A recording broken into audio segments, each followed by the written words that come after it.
Hi guys, welcome back to the channel. Just when you thought you'd seen everything, we end up with yet another two-way radio at a bargain basement price. And this time it's the Bajeton BJ-7800. And this one has been sent across by my friends over at Banggood, who thought I might be interested in checking this one out. And to be honest, yep, this is yet another of those super low cost radios that you think to yourself, well, it looks very similar to the last one that I reviewed, you know, but at the same time, it's got some other features and it comes in at a great price point. And this one is around $35 at the moment on Banggood, so it's on special offer. And it's incredible value for money when you consider what you're getting. Just take a look at this. It doesn't look like a cheap radio. So we're talking about, what, $35 or £27 in the UK money. So this is really, really crazy when you think what you're getting. It's a high resolution display, a nice backlit keyboard, and wideband reception. So I'm going to take you through a few of the highlights of this radio today and just show off some of the things it can do. And basically, if you've seen this radio before, you might well have done, because it's based around the very similar, electronically similar and physically similar radio called the Radtel RT-920. And in fact, these radios all come out the same factory as BinTolk, and some of the other brand names too. So basically BinTolk, Bajeton and Radtel are all coming out of the same factories, so they're oh so similar, and they're designed for different marketplaces. When I first got this radio, it was flashed with firmware version 010, I think it was, and it had English as the first language and Russian as the second language. But I've since reflashed this radio with the very latest firmware, which is 0.15, and that has now changed the radio to English and Chinese. So it's clear that these radios are made for different markets depending on where they're intended to be going. But that's not all. For the price, you're getting a really good little two-way radio with great high-res display, like I say, decent audio quality, even works on AM airband quite nicely too. And look at the quality of that. I keep saying this, but I mean, how can you produce a radio of this sort of quality for that sort of money? And that includes the shipping fee, of course, with Banggood and other places like that. You know, it makes you wonder how cheap they can actually make these radios. But let's just take a quick look anyway at the specifications from what we can gather, because there's mixed reports on what this radio can and can't do. But what I've been able to ascertain is that this radio is supposed to transmit from 18 megahertz right the way up to 520 megahertz. And it does receive all the way up to 1000 more or less as well. And you've got switchable AM and FM modulation. Doesn't transmit in AM, obviously, only receives, but it does transmit in FM. Now, I would exercise some caution in transmitting outside of the normal 2 meter and 70 centimeter amateur radio bands, because the filtering won't be that great outside of those regions. So if you're thinking, oh, I'm going to use this as a CB radio, you might want to think again before doing such a thing. Great for reception, maybe not so great for transmission. You're not going to get a lot of power out anyway outside of the normal 2 meter and 70 centimeters amateur radio bands. You know, it might be okay as a marine radio as well, and some PMR business radio use and things like that. But I would exercise a little bit of caution and pop it onto a spectrum analyzer to make sure that the harmonics are compliant for where you're going to be using this radio. Anyway, that aside, the radio claims to have up to 10 watts power output. And one thing it does have is 960 memories. So it's got plenty of memory to store all your favourite frequencies in, including airband, marine, ham radio, anything you want you can store into those. And it does actually have memory banks as well, which are zoned out. So you've got 15 zones. Each one can consist of up to 64 channels. So that's a total of 960 channel memories. And you have got a 2200 ampere hour lithium battery pack on the back of this radio. Now, when I took the battery off this radio, I couldn't actually see a capacity listed on it. So I've taken it that it's the same battery pack that's supplied with the Radtel RT-920, and that battery pack says 2200 milliamp hour. So I'm assuming that this is the same battery on the Bajeton, because it's not actually specified on the unit at all anywhere, which is kind of interesting. So that aside, there is a secondary receiver in this one, a bit like we saw in the Radtel RT-880, where you can listen into full HF, all the way through from medium wave, long wave, HF comms all the way through, and you've got switchable AM, FM, LSB and USB modulation as well, which makes this really versatile. So if you're looking for a low-cost receiver that you want to use on the ham bands, and when there's nothing else on the band, you can literally switch this over to be a HF receiver. It's got a secondary antenna port on top of the radio. So if we just unscrew this, this looks like a VFO channel change, but it's not. It's actually a screw cap for another antenna port. So if we just unscrew this here, hopefully you can see this on the video. We'll unscrew that one. And as you can see there, you need an SMA male connector to put into that. And you can attach an antenna system for the HF side of things, or anything you want to receive. So, you know, your choice is yours. You can either put in a telescopic. I use a CB telescopic antenna into this port, and I can pick up all sorts on 40 meters, 20, and listening into the HF traffic and that kind of thing. It's a very sensitive little receiver built inside this one. Same chipset as the Radtel RT-920, I believe, on the HF side of things. So essentially what you've got here is a chip running the two-way radio, and you've got a secondary chip just using that for the HF spectrum as well. So 2 receivers for the price of 1, all for $35. I ask you, does it get much better than this? And it's surprisingly good. And I was quite impressed with the audio quality on this radio too, which is even better. So I like this port better than the one on the Radtel, because that had a rubber cap over it, like a rubber bung, and it could go missing real easy, whereas this is a screw cap, as you can see there. And simply screw it back on when you're not using it. Keeps the dust out and moisture, and that means that the radio is a bit more secure. You're not going to lose it when you're out and about. I lost one of the little rubber bungs that was on the Radtel. My own stupid fault, of course, walking around in the dark, taking the dog out for a walk, and I lost the thing. I had to buy a new one at a cost of, what was it, $5 I think it was, or $2.50, I can't remember now. I think I bought 2 of them off AliExpress anyway. This shouldn't come missing. It shouldn't go missing, because it's obviously a screw thread on this one. Underneath the main antenna port, this is the one for transmission. Remember, the other port doesn't transmit, it's only for reception.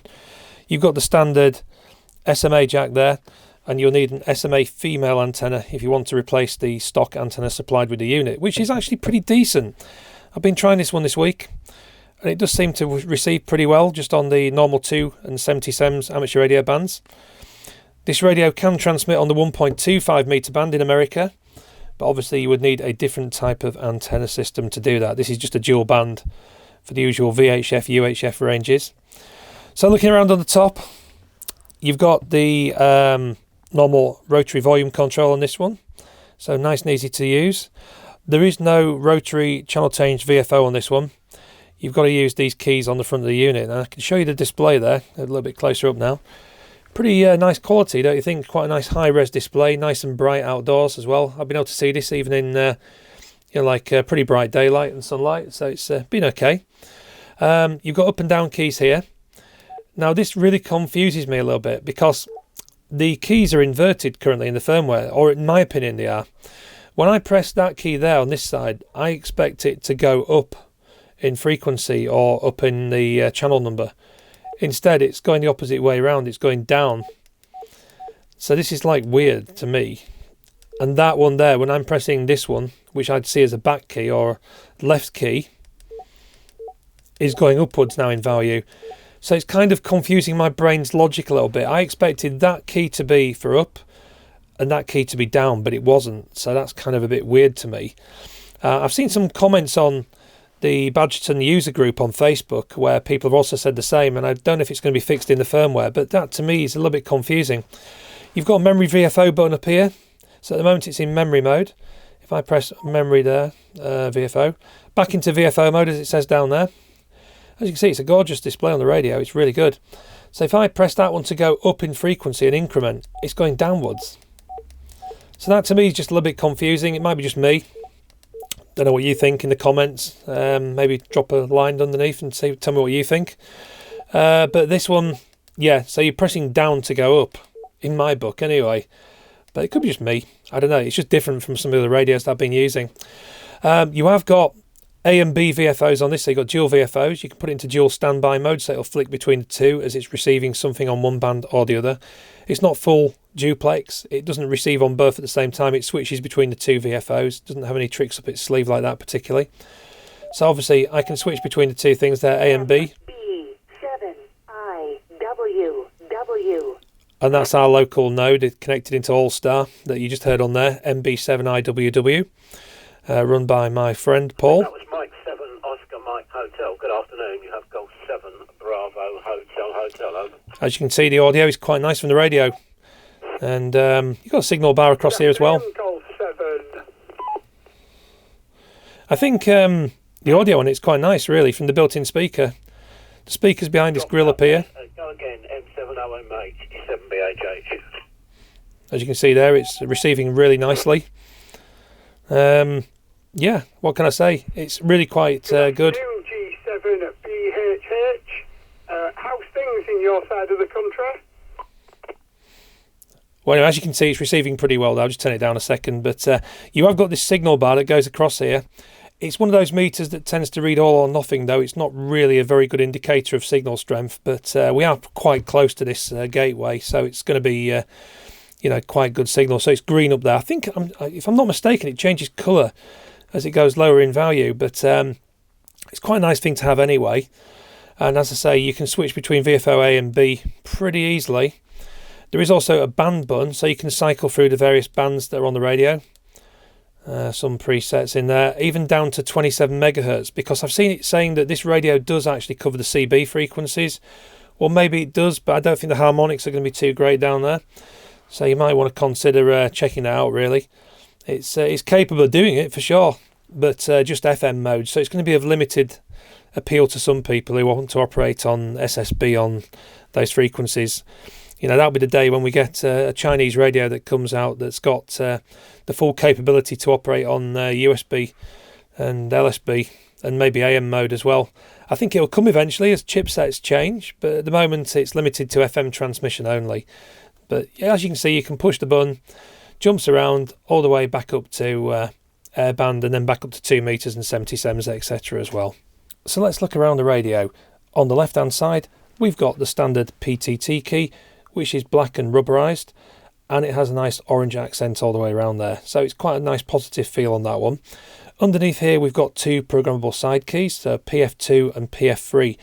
PF2 can be assigned a short and a long press function. PF3 can only be assigned one single function, because the secondary function is a monitor key, so if you hold that down it releases the squelch basically, but you can assign one user-defined option of your choice. So what I've done in this case is I've assigned PF2 to become a power key. So if you look at the screen carefully there, you'll see there's a H above the 145, and that means it's in high power at the moment. If we press the PF2 key down once, short press, look, we can toggle between low, medium and high power. So it's a real time saver for any functions that you use on a regular basis. You can do a search, a scan, for example. I've made the secondary long press function on this one the scan feature on the radio. So if I now hold that down, you'll notice it starts scanning, and that's the scan rate on the Bajeton. It's not too bad, not the fastest ever, but it's okay. And that will scan in memory, VFO or channel mode, whichever you prefer anyway. And it's stopped because we've got something on that frequency there. There we go, you can see it there. So as you can see, the scan works absolutely A1. If I just stop that again now, PF3 key I've assigned as the spectrum analyzer on this. So if I now press this down once, it goes into what they call spectrum analyzer mode, and as you can see there's some activity on that frequency in the center there. You can adjust the parameters on this to change the scopes, bandwidth and everything. So the idea is it shows you a little bit of band activity between 2 regions, so you can get some idea of how busy the band is. So it's kind of like a cool little feature for such a low-cost radio. Obviously it's not like a proper spectrum analyzer, but it does give you some idea of activity on the band. You can change the bandwidth by pressing the hash key down here, and it'll change the scope area there. As you can see there, we've changed it again to 25 kilohertz, and you can see there's some activity on there, and shows you the level of activity as well in terms of signal strength and everything. So I've just assigned that on PF3, but equally you can use it for all kinds of other things in the menu, which we'll go through very shortly. PF3's other secondary function is not user definable. If I just go a little bit up here away from that other carrier that's on there, let's turn the squelch up. If you hold down PF3, it is a monitor key,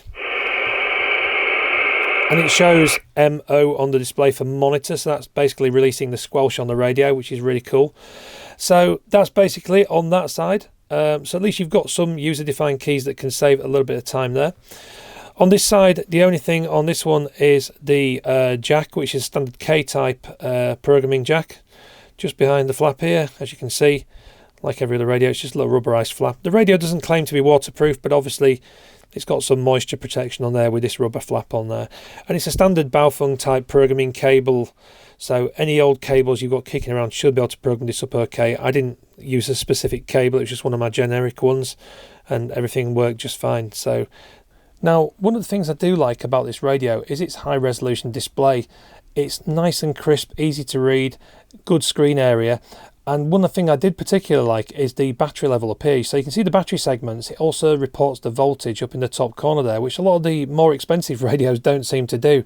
So I think that's a nice little touch, so you can keep an eye on the battery charge status on this. I think Yaesu should take some notes from these Chinese manufacturers, because I've had some of the Yaesu radios that don't show the voltage on the display. And I think when you're operating portable or on a field day, it's kind of important to know how much battery life you've got left and everything. Likewise, you've got Bluetooth in this, which we haven't talked about yet. It's Bluetooth programmable again. There is an app available for this. It's the same app that was controlling some of the other radios like the BinTolk and everything, and some of the Radtels. So you can program this radio using an app on your mobile, either iOS or Android.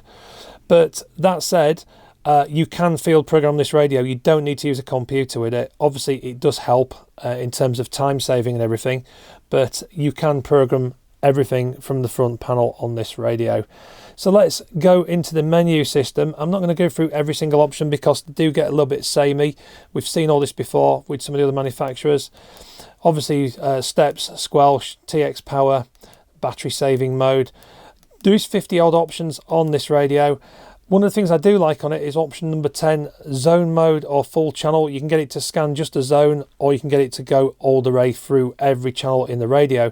So if you want to listen to everything that you've got programmed in there, irrespective of which zone it's in, you can choose full channel mode, which is quite nice.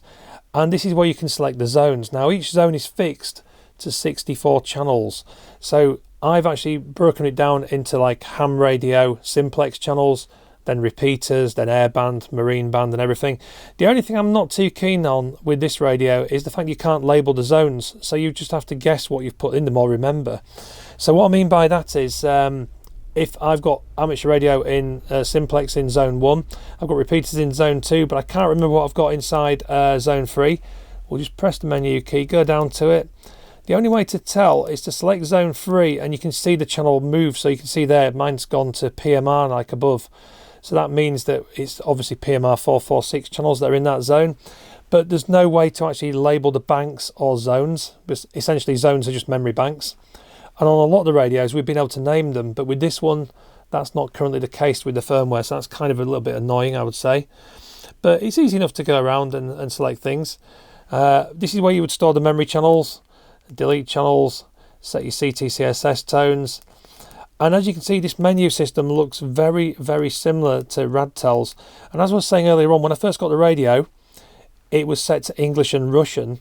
And since I've flashed the new firmware, it's gone back to Chinese. Not that it makes a lot of difference to me because I'm English, but you can see how the language can be affected with the firmware that you flash.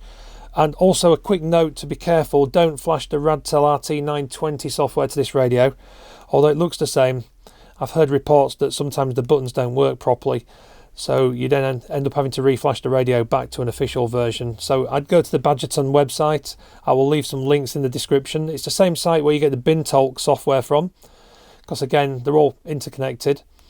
But I'd be just a bit careful about flashing. Just make sure you get the right versions. Repeater shifts, etc. Scrambler, DTMF. There's no real surprises in this radio. It is kind of like a basic radio. It's the same as all the other two-way radios that have been out recently. The thing that sets this one apart for value for money stakes is the fact that it's got the shortwave receiver in, which I'm going to show you shortly. But as you can see, all the usual refinements in here. Not a lot to say really. Bluetooth on and off. What I did discover as well is that these keys on the front, going from 1 to 9 and 0 even, actually have some shortcut functions which are undocumented in the booklet that comes in the box. And the actual booklet that comes in the box in terms of instructions isn't very clear at all. It's only a few pages long, there isn't much on there. But I do like this keypad, it's nicely lit. The keys are a little bit on the stiff side. I saw somebody complaining that they're actually a bit stiff, and they are, but they don't press down inadvertently anyway. So if you're going to put the radio in your pocket, you're not going to trigger it off really. There is a lock function on the radio as well. I'm not sure if it's this one where you hold down the, yeah, it's that one there. Hold down the hash key and the little lock symbol appears at the top of the screen near the battery. That's locked your keypad anyway now, and you can unlock it by just pressing the hash key again. So very, very nice and clear. I personally think that the menu system on this is easy to understand, it's logical to navigate. The only thing that's flummoxing me a bit is these up and down keys here being the opposite way around to what I expected. But that said, that could be just a firmware issue. But I think you'll see a bit more about that when I get onto the shortwave side of the radio in a few minutes. But we will do a power test and see what's coming out the rig and see what's what. But if you were to engage the shortwave receiver on this, in other words, take it away from the normal bands, you just hold down key 0 and that takes you into shortwave mode. And it takes a few seconds. It says radio initialization, please wait. And then this basically engages the second receiver port, which is this other antenna port we've got nothing plugged into up here at the moment. It can take a few seconds while it boots up. There you go. And now you're into shortwave reception mode. So you can type in frequencies directly on the keypad on here, and you can change things like the step, the bandwidth, and the BFO for fine tuning on LSB and USB. So again, a bit like the Radtel really, but I'll go into more details in that in a few minutes once we've done the power test. But as you can see, it's got a lot going on in this radio for the $35. It's punching above its weight when it comes to what it can actually do. So to me, if you could only afford one radio, and I'd say this is quite a nice one to have in terms of tone quality and also the ability to wideband receive. It's very, very good. But let's just put the radio on one side for a second. I just want to show you what's in the box. This box is a little bit crumpled here. It's been squashed on the way over from China. Let's just open it up though. And I'm just going to show you briefly what's inside here. Not a lot really. There's a very sparse instruction guide. Personally, it does go through some of the functions, but there isn't really that much detail in here. Basic operations. Doesn't really tell you everything you need to know about the radio. You're best sort of pressing all the keys till something happens in some respects. The package I got sent to me contained these donut antennas. And as you can see, I've got different donuts for different bands. If I can get it untangled there. So that's an AM reception, one like medium wave. So it's basically tuned for that. There's a tuning wheel on here as well. Goes into the SMA male port. You can use these with a lot of different radios like the Radtels as well. I've had these before, and you know, they're not the best antennas, but they do get you started, and they are nice and compact as well. So they're supposed to be optimized for a specific band. So this one's designed for the AM broadcast band. The blue one is actually a donut for shortwave. So this is supposed to receive on the shortwave spectrum. There's a key, there's a little switch on the side of here for low and high, so you can optimize the antenna for whichever band you're trying to receive. And once you get a signal, you can tune it up. So it's a little mini antenna tuner unit, basically. Just makes the match a little bit better. So these are nicely made little antennas as a bonus to get you started. Obviously, it's not going to work as well as maybe a telescopic or something like a bit of long wire, but it gets you going. And then this is one I haven't seen before. This is the black one, which is a donut wideband antenna. Now, there's no tuning thing on it at all. It's just basically a loop antenna. I can't see it working that well, to be honest with you, but I might try that later on. But this one basically claims to cover from 10 kilohertz up to 180 megahertz. Well, I'd be very surprised if it does. I mean, I will give it a try maybe at some point. But generally, I use a CB telescopic antenna, like a Hirayasu antenna, which I'll show you when we get to the shortwave portion in a few minutes. And you can make of it what you will. But I found the basically a CB telescopic antenna worked well for HF. But nicely done in the package. If you're wanting these are another $10 basically. So they're only $10 for 3 of them. Might be worth experimenting with as well. So you can order these on the Banggood website with the radio when you buy the package as well. But nice little quality made antennas just to get you started really. So what else is in the box? Well, not a lot really. There is a power supply unit, which is just a 2-pin Euro plug in this case. I don't really use them. I just plug into my normal phone charger. But you do get one of them little ones in the box. And of course, the compulsory USB-C charge cable as well. So this radio, I did try using it with an iPhone charger with power delivery, and it wouldn't charge up even though it was USB-C. The wiring is slightly different on power delivery cables, so I had to use one of these, which is the more basic form of USB-C charge cable. So just bear in mind, it won't work with every single charge cable you've got, so you need to experiment and see which one will actually work. But this is just the basic USB-C, and that's what's supplied in the box. And that, ladies and gentlemen, is about all you get in the package. So I think it's about time to show the Bluetooth functionality on this radio, which is very similar to some of the others in the Radtel ecosystem. By that I mean it uses the same application called walkie-talkie tool that we looked at in the recent BinTolk video. So if you want to see it in a bit more detail, I'll leave a link in the description. But needless to say, it does program a whole variety of different radios from this Chinese manufacturer, including Bajeton, BinTolk and Radtel, plus many more. So walkie-talkie walkie-talkie tool is the one you're searching for in the App Store. It's available for iOS and also Android in Google Play. So I popped it up on the screen for you so you can take a look at the app, and it's the same as before. We just nip into the application, into the radio section, and it says connect BT, and we're going to find the correct radio to make the connection with in a second, hopefully. So what you got to do is make sure that Bluetooth is turned on in the menu on this one as well. So obviously this has got a little Bluetooth symbol at the top of the screen, so Bluetooth is already on.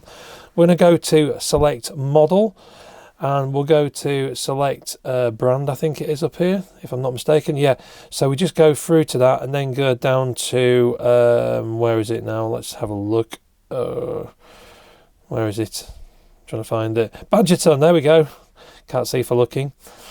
And what we're going to do now is just wait while that loads, and it's the BJ-7800, so we'll tap that one and then see if we can find the radio. So we're going to click on connect BT, and we can see a walkie-talkie in the list, which is the only one I've got switched on around here, so it should be all good. Let's click on that. And of course, there we go, it's ready to run now. So see BJ-7800, and we're going to actually try and hit the frequency read, write and set. So we're going to tap on that, and then it's going to go into the memory locations, hopefully, and we're going to hit read, and here we go. So it's trying to read with the radio, it's making a communication, there we go. And as you can see, top of the radio, it's got a little blinking red light to show it's reading. And you can see on the screen it says program, which so just the same as it would do if it was connected through a cable via the CPS.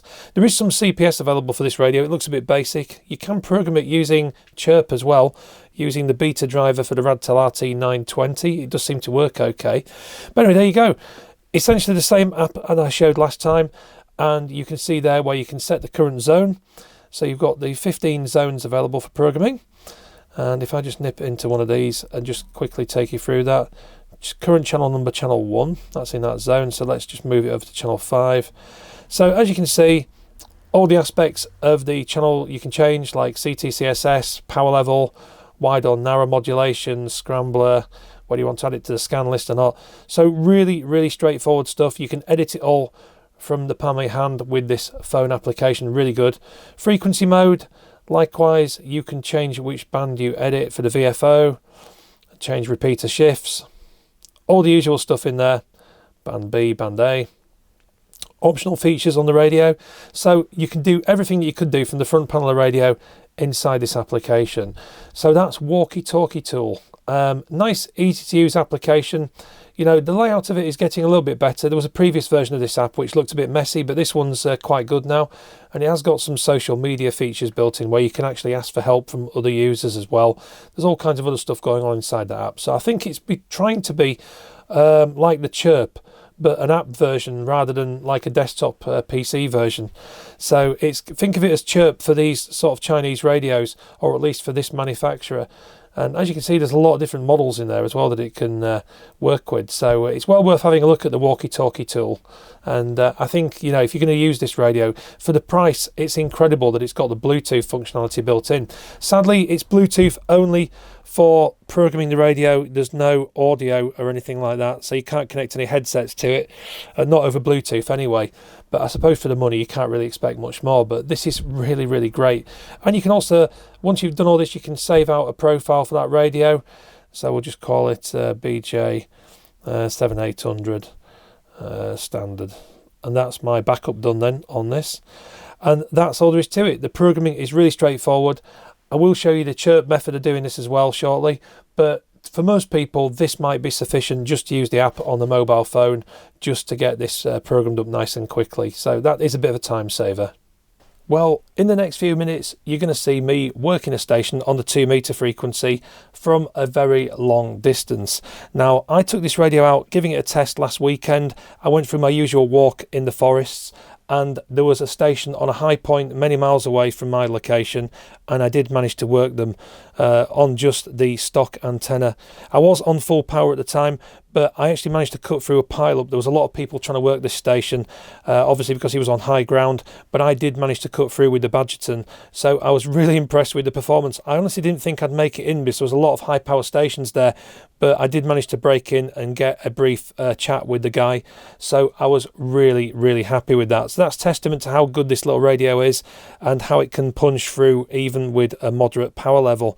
So time for some power tests with my trusty Shortcom SW33 Plus SWR and power meter. So we're on the 145 MHz band, so that's 2 meter amateur radio band, which is where primarily this radio is designed for. So let's just give this a test. We're on low power, and what we're seeing there, 1.45 watts, so not too bad on the low power setting. So let's just bump that up now to medium power and see what we get. So medium power is 3.9 watts, just under 4 watts anyway on the medium setting, which isn't bad. And finally on the 2 meter band on the high power setting, we're seeing just around 7 watts of power there. Maybe it's tailing off a tiny bit, but yeah, about 7 watts I'd say coming out, so that's not too bad. So let's now drop onto the 77s amateur radio band 2 and go back down to low power, and let's see what we got on there. Now traditionally these sort of radios tend to put out a bit more power up on the 77s region, so what we're seeing there, 1.5 watts on the 77s band, so it's not too bad really, I suppose. That's on low power. Let's go for medium. Here we go, quite a healthy 4.63 watts power there. That's going out on medium on 77s. And finally on high power, let's have a little look, see what we get there. Yeah, it's 7 watts again anyway, so not quite the 10 watts that's claimed on the box, but there again, 7 watts is more than enough power on a handheld like this really, so not to be too disappointed with those figures really.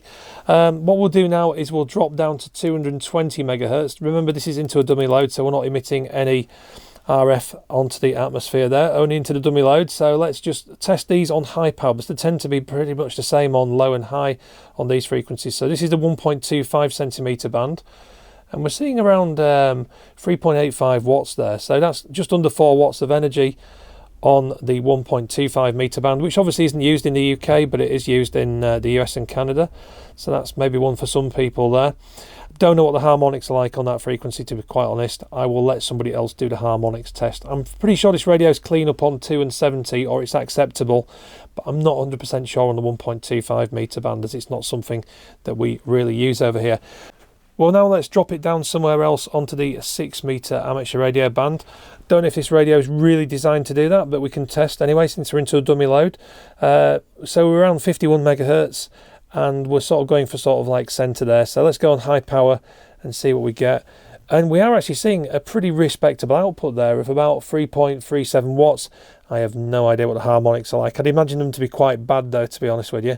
But it is putting out at least 3.3 watts of power there, which isn't too bad. So let's be curious now and go down to 27 megahertz. Let's go to 27500 on high power and see what we get there as well. So this is 27 megs, the CB frequencies. And we're seeing about 2 watts of output power there. So yes, technically you could use this as a CB, but also at the same time, again, harmonics are going to be pretty damn terrible down there. So I would actually take this radio as a dual bander with wideband frequency coverage, just because it can transmit everywhere from 18 megs up to 500 odd. Doesn't mean to say that you should transmit there. Just try and use these things responsibly. Remember, the filters in them are only really designed at the low cost they are to be used on the 2 and 70 SEMS band.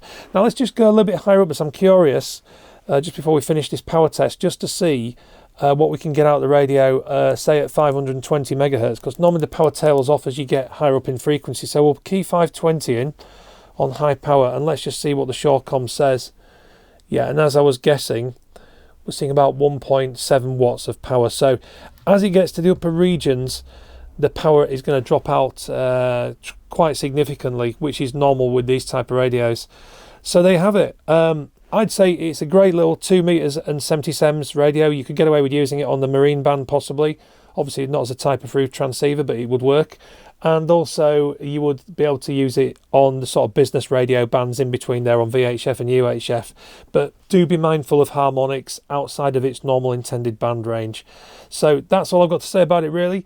pretty much as it is. It's pretty good. 7 watts output power, not the 10 watts claimed on the box, but I kind of didn't expect it anyway, and I'm not too fussed because anything over 5 watts on a handheld is generally a bit of a waste of RF really, and all you're going to do is use your battery up a little bit quicker.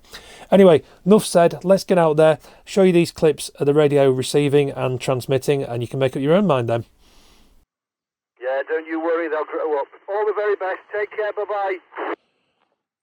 Golf 7, Uniform Foxtrot Sierra. Golf 7, Uniform Fox Sierra. You are a 4 and 2.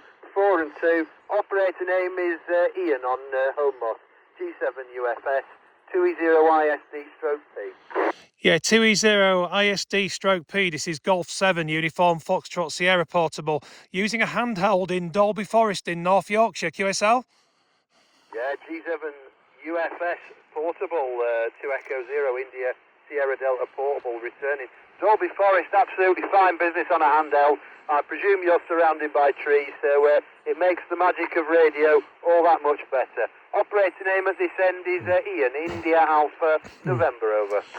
Yeah, QSL Ian. Yeah, you've got Simon this side, Sierra India Mike Oscar November. Yeah, just running about 5 watts into a Bajeton. It's a little Chinese handheld I'm just testing out at the moment. And yeah, you're absolutely blasting through to me. I'd say you're about 5x5 this side. Like I say, that's amazing on a handheld from that distance. I've been listening to you for a while, and you've even been coming in at the bottom of the valleys in Dalby Forest. So that's really good, Ian. Back to you. Yeah, absolutely fine business. I lost about the last 5 or 10 seconds to some QRM, Simon, but I got everything. Absolutely amazing to talk to you in Dalby Forest.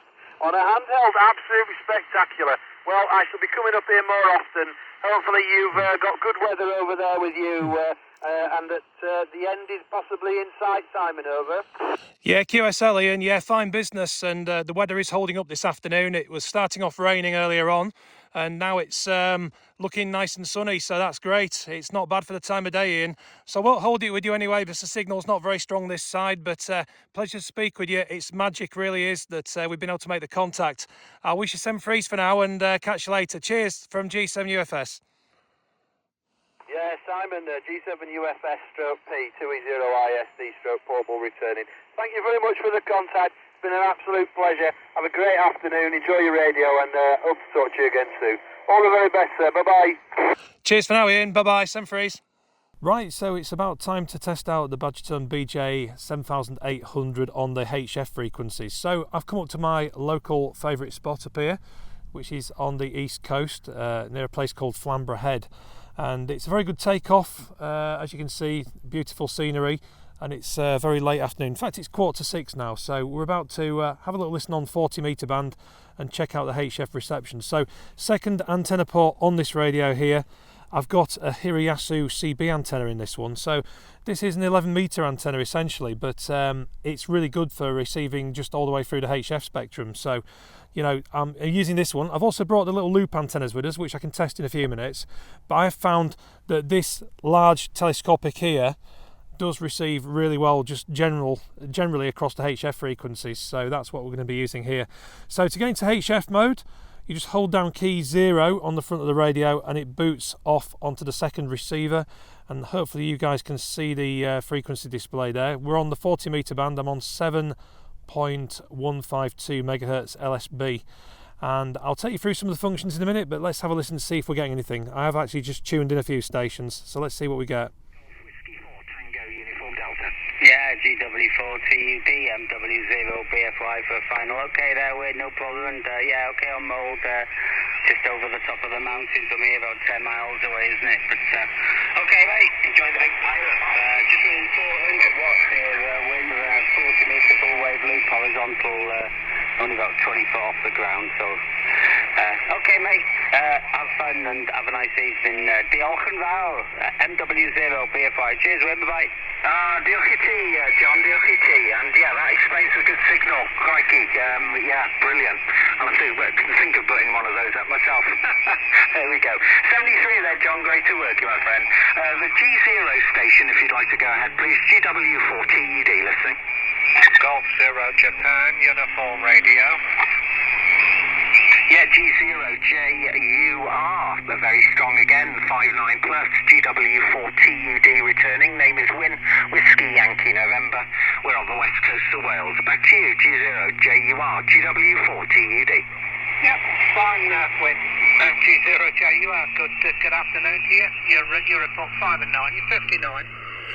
Good signal. I've been listening for a while. I know you're running a DX10 at Bajeton. I'm using a DX10 here, driving an ACOM 1200. I'm running about 700 watts at the moment.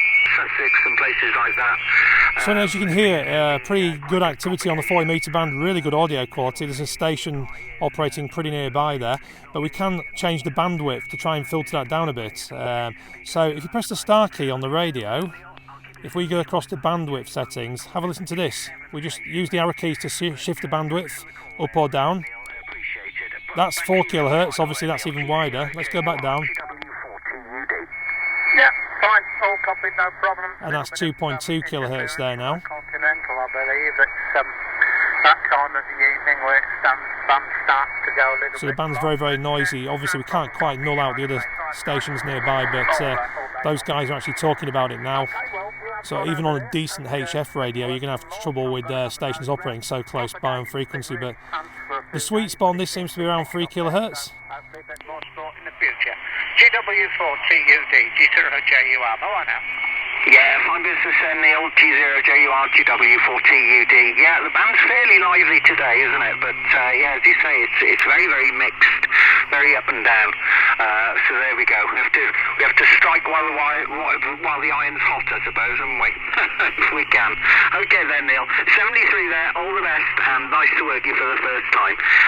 The G7 station, if you're still there, GW4TUD listening for you. Let's turn that down a second because that's rather noisy with somebody tuning up on there. But as you can see, you can adjust the parameters from the front of the radio here just with the star key.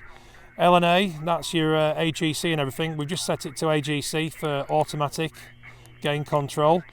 So you'd have to keep readjusting it, but it seems to be working really well. They seem to have done quite well in the software. It's not overloading the receiver, not sounding distorted or anything. You know, the quality is pretty decent. You've got a BFO for fine tuning, that's your clarifier on LSB and USB. As you can see, we're on LSB at the moment. It is easy to change modes and everything from down here. All you do is you press the menu key and you can switch the mode between AM, FM, LSB, USB and CW. So of course the radio just takes a few seconds to recalibrate and then it's back up again. You can go through the parameters on this and adjust it manually on here, like the BFO range. And also there's where you set the AGC, or you can set a plus or minus dB gain level. And also on here you've got the bandwidth select filters, which, like I say, you can do it quickly from the front panel using the star key. But frequency step there, 1 kilohertz, 5 kilohertz, 10 kilohertz. In the latest firmware, oh yeah, you can also set a memory as well there. There's a few HF memories. So we'll just exit back out of there again. But the signal meter seems quite realistic on this radio. You see that station's giving us about an S6 at the moment there on the peaks. It all does seem to work okay, but before I applied the new firmware, the bandwidth filter on here on the shortcuts wouldn't work properly, and there was some frequency steps missing on the AM broadcast band as well. So I'm pleased to say that in firmware 015 that's all been fixed. Everything works as it should do. In the previous firmware, in version 010, you needed to go into the menu and select the bandwidth settings manually inside there, because despite changing it on the actual machine itself on the shortcuts, it wouldn't actually change anything. So you have to go into menu and do it that way.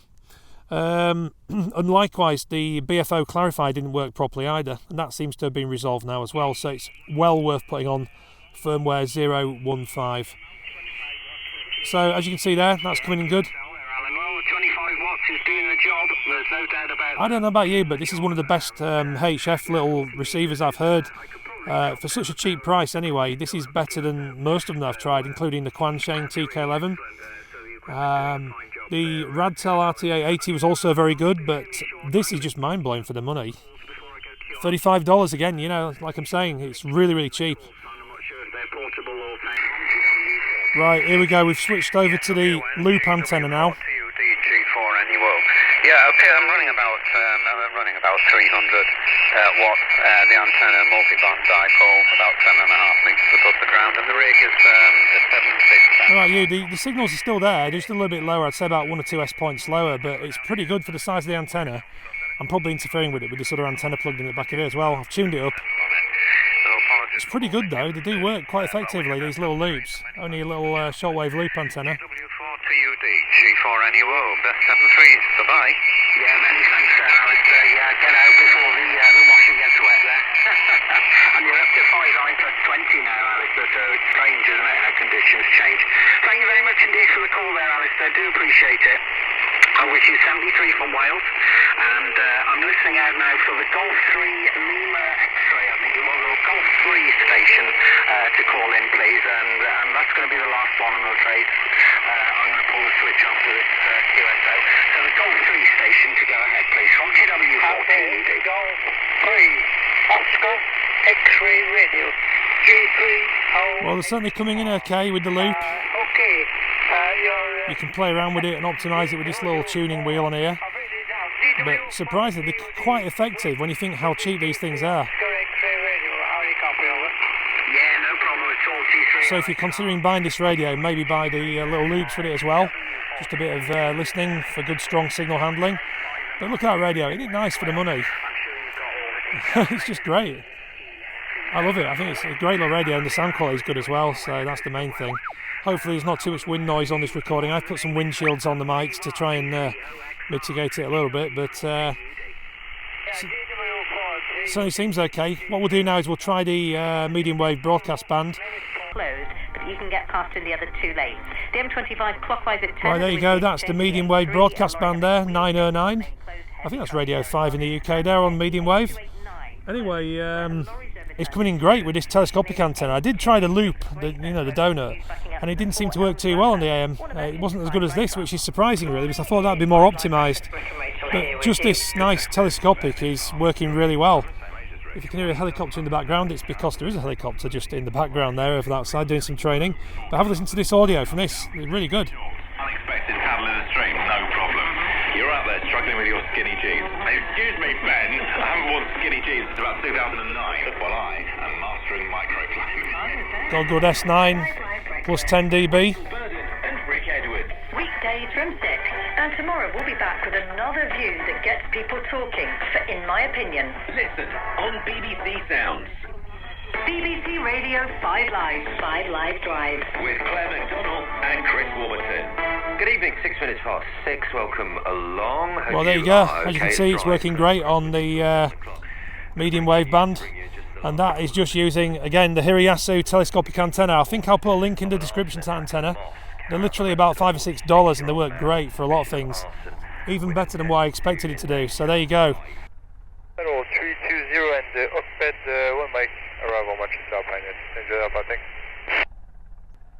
Good evening, Sherman, 33 Tango, climbing flight level 280, level allowed, I request flight level 370 to cruise. Climb flight level 370, direct Dolan, Sherman, 33 Tango. Pole Hill, passing level 260 to level 290, 35 miles to 4 Pole Hill, speed 310 knots. Level 340, Virgin 23 extra. Level beam red fire on position 280 grades, I can please see what you did. 28.130, still, this is 5 more. 51, climbing flight level 280 to dollars. Direct down, requesting flight level 350, please. 5 more. This is Golf 7, Uniform Foxtrot Sierra, doing a test with the Bajeton BJ-7800 transceiver, audio check 54321 12345. Audio check from the Bajeton BJ-7800, audio test 12345 into the remote SDR. Golf 7, Uniform Foxtrot Sierra testing. So as promised, here's a very quick look at how you can use CHIRP to program the Bajeton BJ-7800. So it's pretty much the same as any other radio, but what you need to do is go to download from radio, select Radtel, and then model RT-920. Now, do you remember earlier on I mentioned that there are some very big similarities between the RT-920? It's basically the same radio. The firmware differs slightly, but the actual reading of the data file from this should be okay. So we're going to give this a try. So we're going to choose Radtel RT-920 and give it a quick shot. So let's do that now. And as you can see, it's reading from the radio.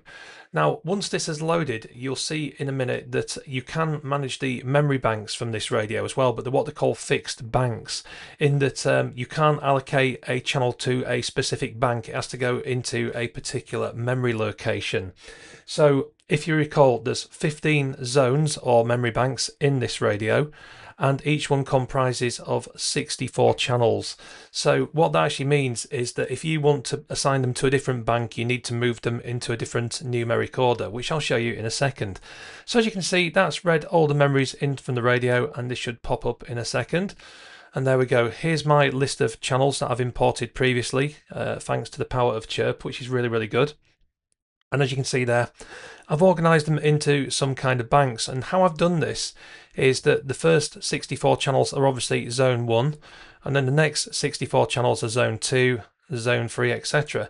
So if we go over to here where it says banks, you'll notice that it's got a tick next to each one of those. Now, you'd be forgiven for thinking that you could just move one of these channels to a different bank if you wished, but that's not the case. If you try reassigning one of these, you'll get an error message saying this radio has fixed banks and does not allow reassignment.